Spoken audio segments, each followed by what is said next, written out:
নমস্কার, আমি আদিত্য। আমার চ্যানেল হেলস মিট প্লেন্সে আপনাদের অনেক অনেক অনেক স্বাগত। আজকে আমরা শিলং থেকে ফিরে যাচ্ছি হচ্ছে কলকাতা। শিলং এসেছিলাম আমরা কলকাতা থেকে ট্রেনে করে, কিন্তু ফিরে যাওয়ারটায় আমাদের হচ্ছে ফ্লাইটে।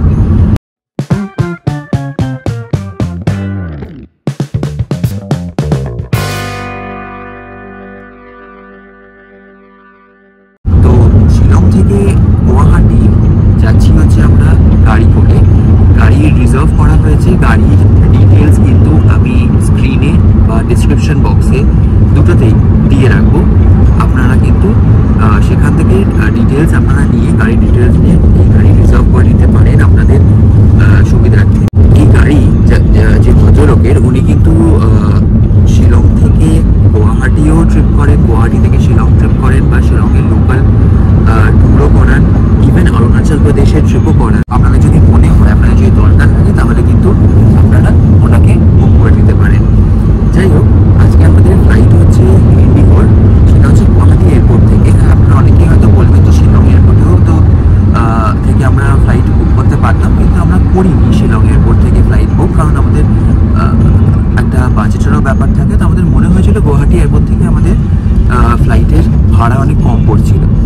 তো সেই সমস্ত ডিটেলস প্লাস আরেকটা জিনিস হচ্ছে, শিলংয়ের যে ফ্লাইট সেটা কিন্তু two seater by two seater. তো সেইগুলোতে আমি খুব একটা কমফোর্টেবল ছিলাম না। তো ওই জন্য আমি কিন্তু শিলং থেকে ফ্লাইট বুক করিনি। আমি করেছিলাম হচ্ছে গুয়াহাটি থেকে ফ্লাইট বুক, যেটা ইন্ডিগোর প্রপার যে বড় ফ্লাইটগুলো হয় সেগুলো। তো সেখানেই যাচ্ছি। এখন আমরা অন দ্য ওয়ে রয়েছি, গাড়িতে রয়েছি। আর এয়ারপোর্টে পৌঁছে তারপর তো চেকিং যেসব ফর্মালিটিস থাকে সেগুলো করে আমরা ফ্লাইটে উঠে চলে যাব কলকাতা। তো গুয়াহাটি থেকে কলকাতার ফ্লাইটের সময় লাগে মোটামুটি 1 ঘন্টা 20 মিনিট মতো।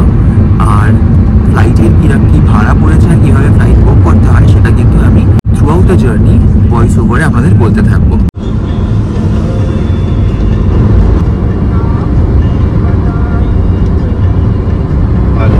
যখন শিলং যাচ্ছিলাম তখনও কিন্তু আপনাদের দেখিয়েছিলাম যে রাস্তার এক পাশটা আসাম, এক পাশটা কিন্তু মেঘালয়। তো ফেরার সময়ও একই রাস্তা দিয়ে আমরা ফিরছি, সেটা একবার দেখিয়ে দিচ্ছি। যে রাস্তাটা দিয়ে যাচ্ছি, মানে এই রাস্তাটা পড়ছে হচ্ছে মেঘালয়, আর ওই দিকের পাশের রাস্তাটা কিন্তু পড়ছে আসাম। দেখুন, একটাই রাস্তার এক পাশটা কিন্তু মেঘালয়, এক পাশটা কিন্তু আসাম। আজকে আমাদের ফ্লাইট হচ্ছে 12টা 10-এ। তো আমরা ঠিক মতো টাইমটা অ্যাডজাস্ট করতে পারিনি, ওই জন্য অনেক আগেই আমরা পৌঁছে গেছি গুয়াহাটি এয়ারপোর্ট। তো এখন টাইম হচ্ছে 8টা। আমরা জাস্ট পৌঁছলাম হচ্ছে গুয়াহাটি এয়ারপোর্ট। আর আমার পেছনে দেখতে পাচ্ছেন এয়ারপোর্টটা আমি দেখাচ্ছি। এই যে গুয়াহাটি এয়ারপোর্ট, এয়ারপোর্টটার নাম হচ্ছে লোকপ্রিয় গোপীনাথ বরদলৈ ইন্টারন্যাশনাল এয়ারপোর্ট। এখানে ন্যাশনাল ইন্টারন্যাশনাল দু ধরনের ফ্লাইটই কিন্তু আসা যাওয়া করে। আর বেশ বড় কিন্তু এয়ারপোর্টটা, অনেকটা জায়গা জুড়ে। সামনে বিশাল বড় পার্কিং রয়েছে। এখান থেকে কিন্তু আপনারা শেয়ার গাড়ি, রিজার্ভ গাড়ি, ট্যাক্সি সব কিছুই পেয়ে যাবেন। ইভেন উবারও পেয়ে যাবেন এখানে। আর এখান থেকে কিন্তু ডাইরেক্টলি আপনি শিলংয়ের গাড়িও পাবেন, অরুণাচল প্রদেশের গাড়িও পাবেন, যেখানে যেতে চান। মানে এটা যেহেতু একদম একটা কমন জাংশন পয়েন্ট সমস্ত নর্থ ইস্টের জন্য, তো এখান থেকে কিন্তু সব জায়গাকার গাড়ি আপনি পেয়ে যাবেন। চলুন এয়ারপোর্টের ভেতরে যাই, গিয়ে চেক ইন করে নিই, করে বসে ভালো করে আপনাদের বলছি আমি আমাদের ফ্লাইটের বুকিং ডিটেলসের সম্বন্ধে সমস্ত ইনফরমেশন। চলুন। দেখুন, এখান দিয়ে আমরা কিন্তু ঢুকলাম। আর এয়ারপোর্টটা কিন্তু ভেতর থেকে এরকম ধরনের দেখতে। ওয়াইড অ্যাঙ্গেলে দেখাই, তাহলে ভালো করে বুঝতে পারবেন।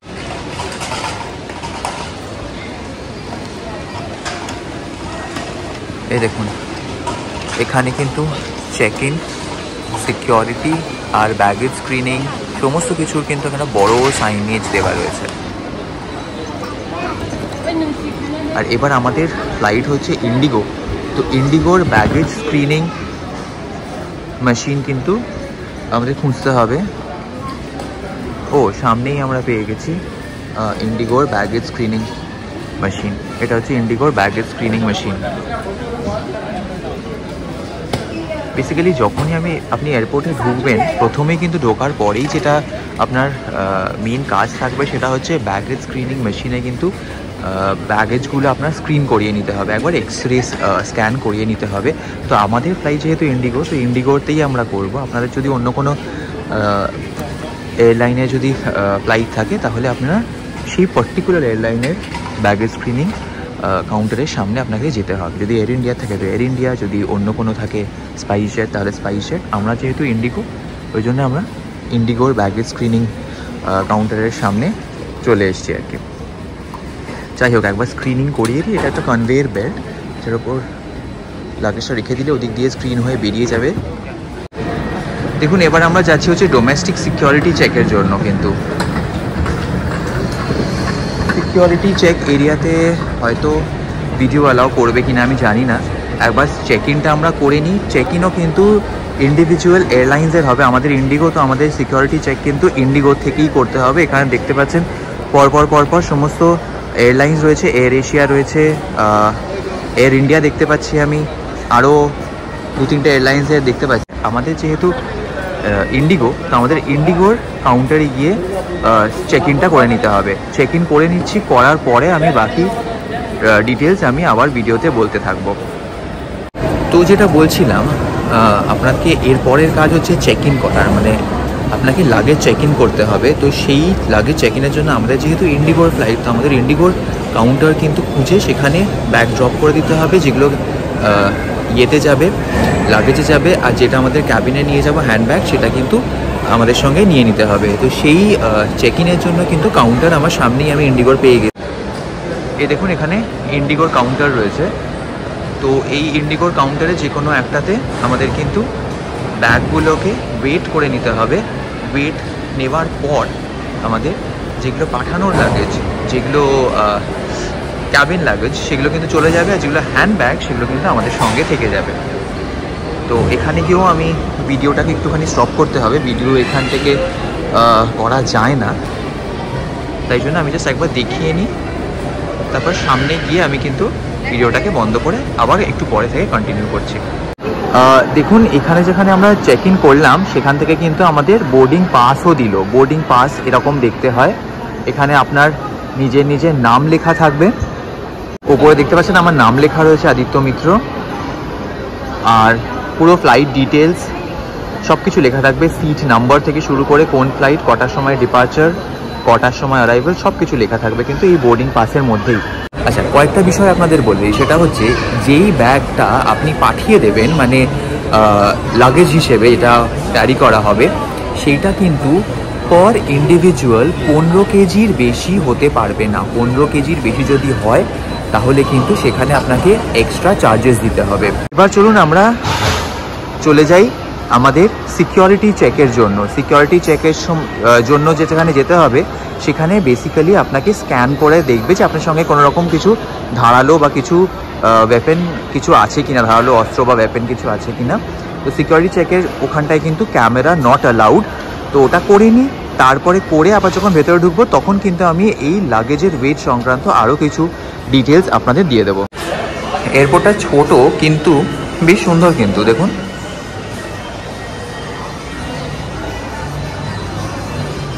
আমাদের কিন্তু চেক ইন হয়ে গেছে। এবার চেক ইন হয়ে আমরা কিন্তু যেই গেট থেকে আমাদের বেরোতে হবে আর কি, যেতে হবে টুয়ার্ডস ফ্লাইট, সেই গেটের কাছাকাছি চলে এসেছি। সেখানে একটা সিট নিয়ে বসবে। এখানে প্রচুর খাবারের দোকান। আর একটা জিনিস হচ্ছে যে এয়ারপোর্টে কিন্তু যে কোনো খাবারের দোকানে প্রচণ্ড দাম হয়, এই জন্য আমরা হয়তো এখান থেকে কিছু খাওয়া দাওয়া করবো না।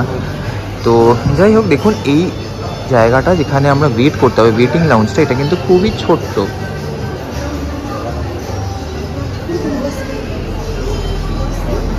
আর এবার একটু বসে আপনাদের ডিটেলসে বলছি এই পুরো প্রসিডিওরটা আর ফ্লাইটের ব্যাপারটা। আচ্ছা, এবার বাকি কথাটা আপনাদের বলি।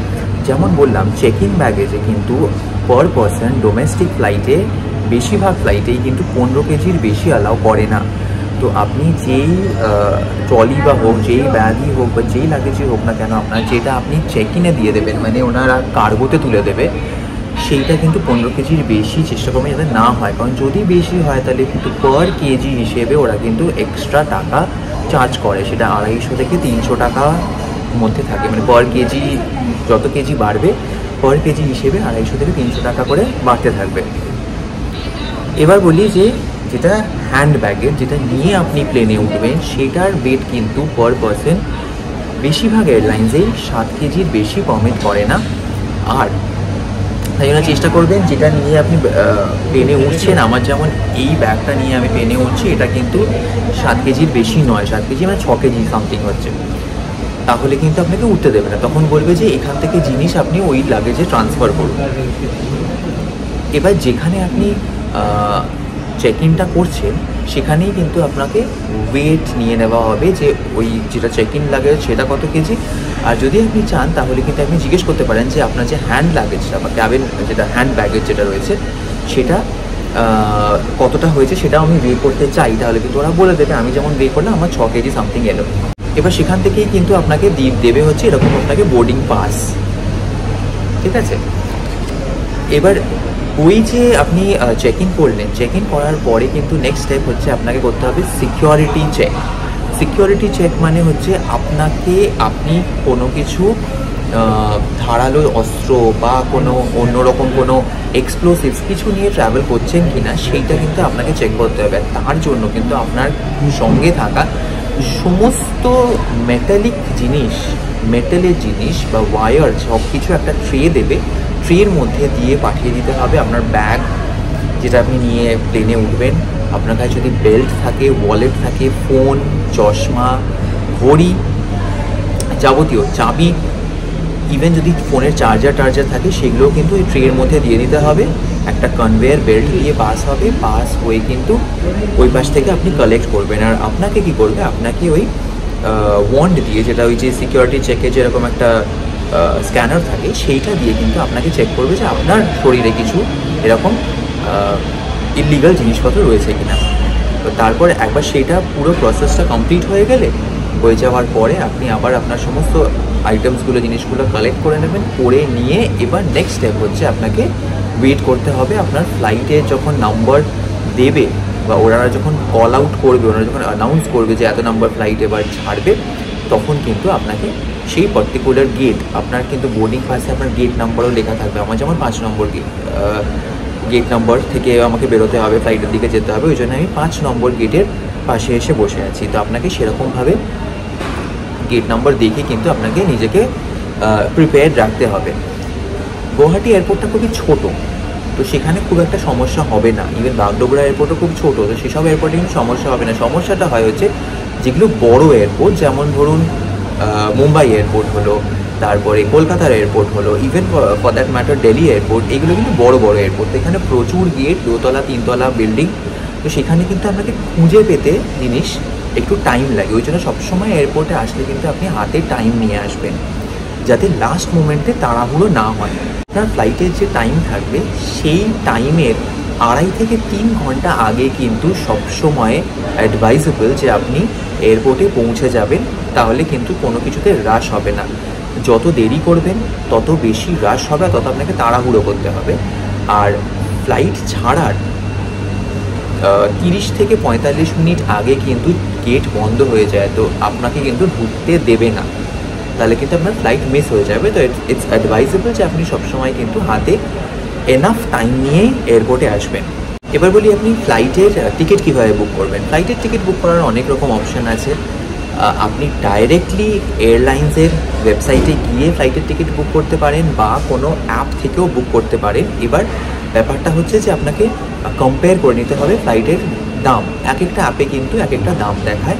আমাদের ফ্লাইট বুক করা হয়েছে ক্লিয়ার ট্রিপ থেকে। আমার মনে হয়েছে মেক মাই ট্রিপ, গোয়াইবিবো বা অন্য যে কোনো অ্যাপ থেকে বা ফর দ্যাট ম্যাটার এয়ারলাইন্সের নিজের ওয়েবসাইট থেকেও কিন্তু সস্তা পড়েছে আমার ক্লিয়ার ট্রিপ থেকে, তাই জন্য আমি ক্লিয়ার ট্রিপ থেকে বুক করেছি।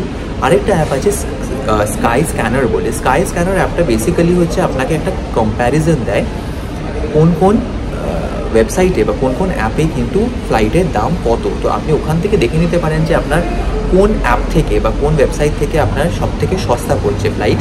আপনি তারপরে সেই অ্যাপ বা সেই ওয়েবসাইটটা ডাউনলোড করে ইনস্টল করে আপনি সেই অ্যাপ থেকে কিন্তু ফ্লাইটের টিকিট বুক করতে পারেন। ট্রেনের টিকিটের দাম যেমন স্ট্যাটিক থাকে, ফ্লাকচুয়েট করে না, কিন্তু ফ্লাইটের ভাড়া কিন্তু ফ্লাকচুয়েট করে।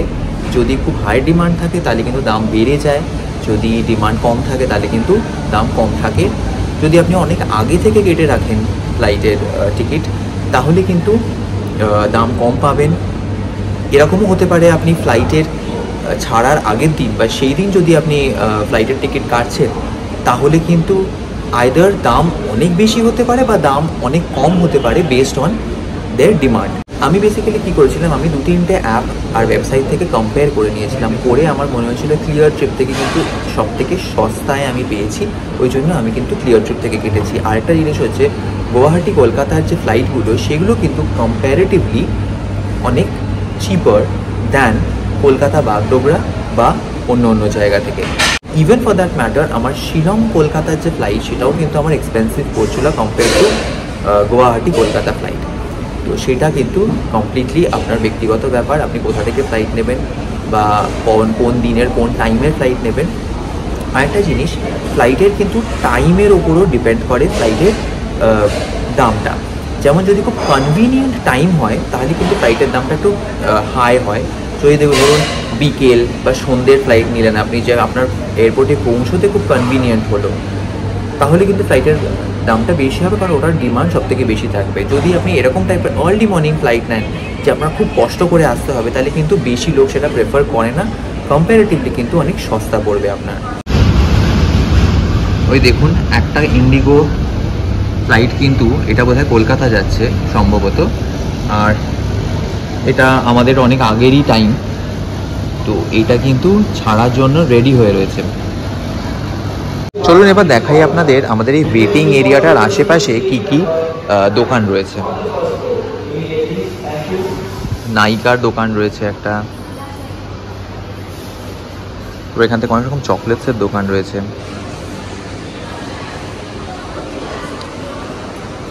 এখানে কিছু ফুড আর বেভারেজেসের কাউন্টার রয়েছে, জেস্টো বলে।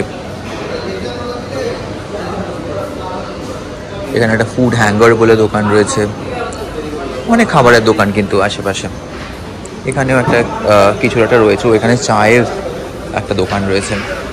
যে কোনো এয়ারপোর্টেই কিন্তু এরকম দোকান আপনারা পেয়ে যাবেন, কিন্তু ব্যাপারটা হচ্ছে যে এখান থেকে যে কোনো জিনিস কিনতে গেলে, মানে এয়ারপোর্টে এসে যদি কোনো জিনিস আপনারা কেনেন তাহলে কিন্তু প্রচণ্ড এক্সপেন্সিভ হয়ে যায়। তো ওই জন্য আমি এয়ারপোর্টে যখনই আসি, আমি খুব যদি নেসেসারি কিছু না হয় তাহলে কিন্তু আমি কেনাটা একটু অ্যাভয়েড করি। ইভেন একটা ছোট জলের বোতলের দামও কিন্তু আপনার মোটামুটি 100 টাকার কাছাকাছি পড়ে যাবে।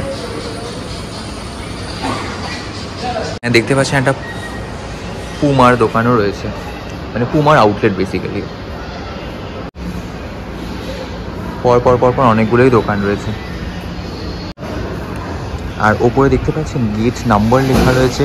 গেট নাম্বার 6 থেকে 9 একদিকে, গেট নাম্বার 4 থেকে 5 একদিকে।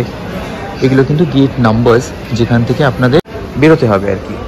6 থেকে 9 কিন্তু গেট ওপরে, আর 4 থেকে 5 বা 1 থেকে 5 যদি বলি সেটা কিন্তু নিচে। এখানে দেখছেন স্টারবাক্সেরও একটা আউটলেট রয়েছে।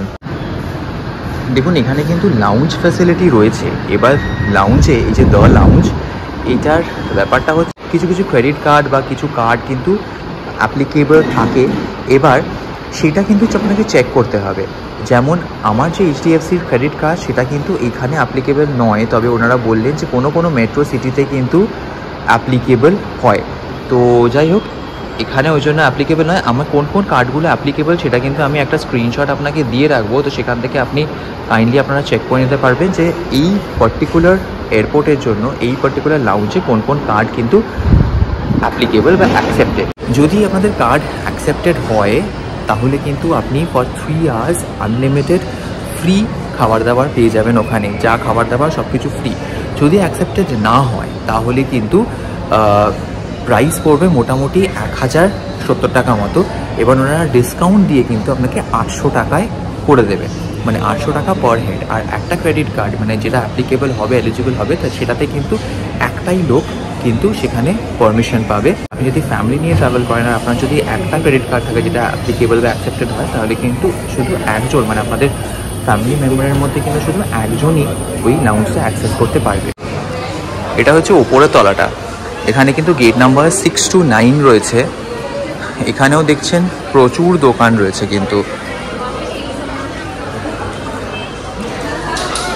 এখানেও লাউঞ্জের অ্যাক্সেস রয়েছে, লাউঞ্জের ইয়েটা রয়েছে। এখানে স্মোকিং জোন রয়েছে, এদিকে ডমিনোজ, ওয়াও চিকেন। যতটা ছোট ভেবেছিলাম ততটা ছোট নয়, এয়ারপোর্টটা যথেষ্টই বড় আর স্পেশিয়াস। তো আমাদের ফ্লাইট হচ্ছে 12টা 10-এ, আর গেট কিন্তু খুলবে, মানে বোর্ডিং স্টার্ট হবে হচ্ছে 11টা 25-এ। এখন বাজে হচ্ছে প্রায় 11:15 মতো। তো স্টার্ট হবে করছে once it's 11:25 the boarding will start.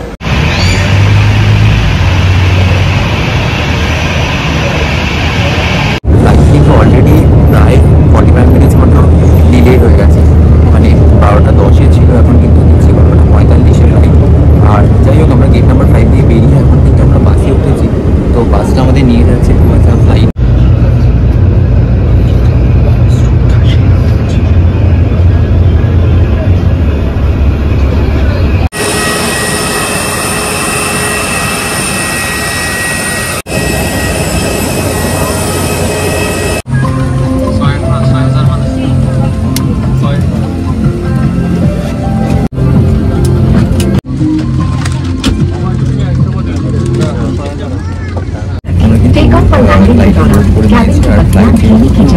यदि आप बचना चाहें तो पैनल में लगी बत्ती का प्रयोग कर सकते हैं। जनता चयन और दिलचस्प जानकारियों आप हमारी हेलो को पढ़ सकते हैं। And we prepare for takeoff. इतनी सी हंसी, इतनी सी खुशी, इतना सा टकरा चांद का, ख्वाब के दिन को से छल बनाए आशिया।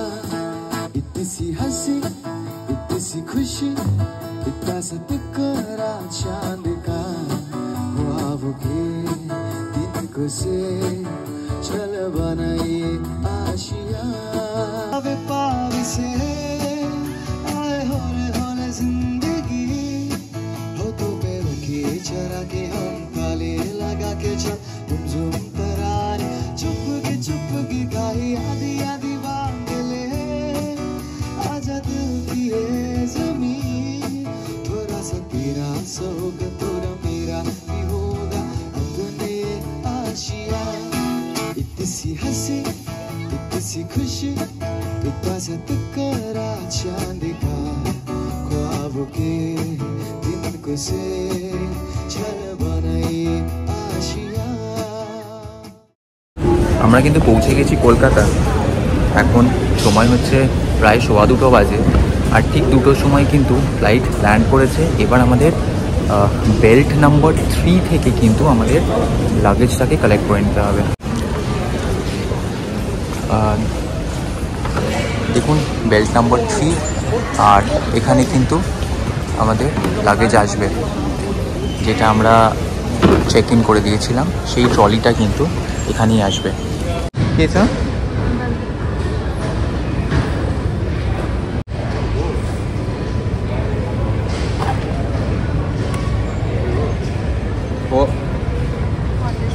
ओ ये मेरो बैग हो। ও এয়ারপোর্ট থেকে আমরা জাস্ট বেরোলাম, এবার উবার একটা বুক করবো, বুক করে বাড়ি চলে যাব। আর আজকের ভিডিওটা আমি এখানেই শেষ করছি। আশা করছি সমস্ত ইনফরমেশন কিন্তু ভালোভাবে আপনাদের দিতে পেরেছি। যদি ভালো লেগে থাকে ভিডিওটা, তাহলে অবশ্যই কিন্তু লাইক করবেন, শেয়ার করবেন আর কমেন্ট করবেন। আর চ্যানেল নতুন হয়ে থাকলে অবশ্যই সাবস্ক্রাইব করবেন। ভালো থাকবেন, সুস্থ থাকবেন, দেখা হবে অন্য আরেক জায়গায়, অন্য আরেক ভিডিওতে। নমস্কার।